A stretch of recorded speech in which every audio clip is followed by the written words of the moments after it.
Andrew Carlsen ने दावा किया कि वह 250 वर्षों के भविष्य से आया है। इस अनूठे दावे ने एफबीआई के अंदर संदेह की एक चिंगारी जलाई, जो सवालों की एक श्रृंखला को जन्म देती है। क्या वास्तव में समय यात्रा संभव है, या यह केवल एक महत्वाकांक्षी कल्पना है? समय यात्रा की अवधारणा ने कई शोधपत्रों का विषय बनाया है, और साथ ही इस पर आधारित विज्ञान कथा फिल्में भी दर्शकों को भा गई है। लेकिन क्या इन कहानियों के पीछे कोई ठोस विज्ञान भी है, या ये बस कल्पना की उड़ान है? विभिन्न प्रकार की समय यात्रा की अवधारणाएं हैं, जिनमें एक तरफा यात्रा, तात्कालिक समय कूद और धीमी समय यात्रा शामिल है। ये सभी विचार समय को एक नए दृष्टिकोण से देखने की प्रेरणा देते हैं, लेकिन क्या इनमें से कोई वास्तविकता में संभव है? आइंस्टीन के सिद्धांतों के अनुसार समय स्थिर नहीं है। यह गति और गुरुत्वाकर्षण के प्रभाव में न केवल बदलता है, बल्कि समय के विरूपण की अवधारणा में भी महत्वपूर्ण भूमिका निभाता है। इसके चलते विचार करें कि यदि समय अपने आप को इस तरह रूपांतरित कर सकता है, तो क्या हम भी इसे संचालित कर सकते हैं?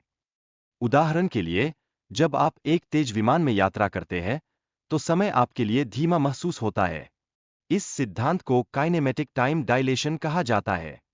क्या यह सिद्धांत हमें समय के रहस्यों को समझने में मदद कर सकता है?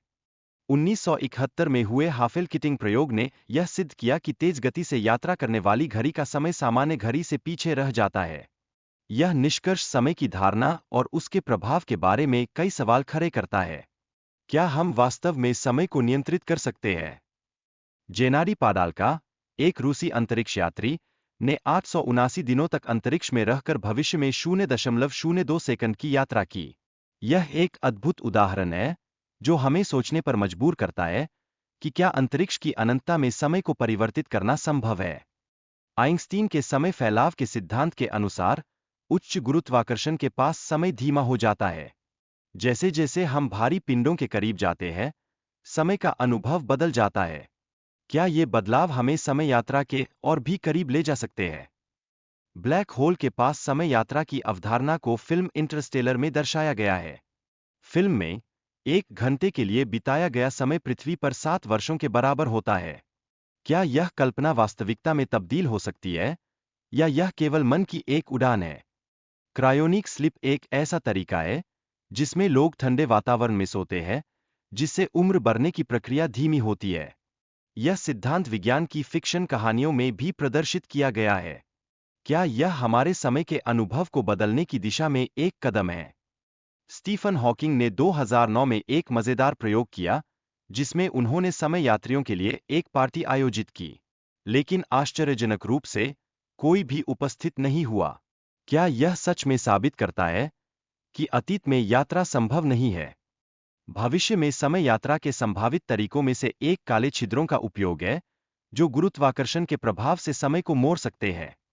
यह थ्योरी भौतिकी के क्षेत्र में बहस का एक महत्वपूर्ण विषय है। क्या यह वास्तव में हमें अतीत या भविष्य में ले जा सकता है?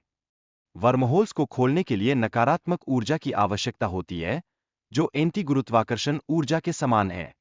यह सिद्धांत हमें समय और स्थान के ताने बाने को समझने का एक अद्भुत अवसर देता है। क्या हम इसे समझने और उपयोग करने में सफल होंगे? समय यात्रा में कई पैराडॉक्स होते हैं, जैसे ग्रैंडफादर पैराडॉक्स। यह पैराडॉक्स तर्क को चुनौती देता है। यह दर्शाता है कि कैसे एक क्रिया भविष्य को प्रभावित कर सकती है। क्या हम इन जटिलताओं के मध्य में अपनी राह खोज सकते हैं?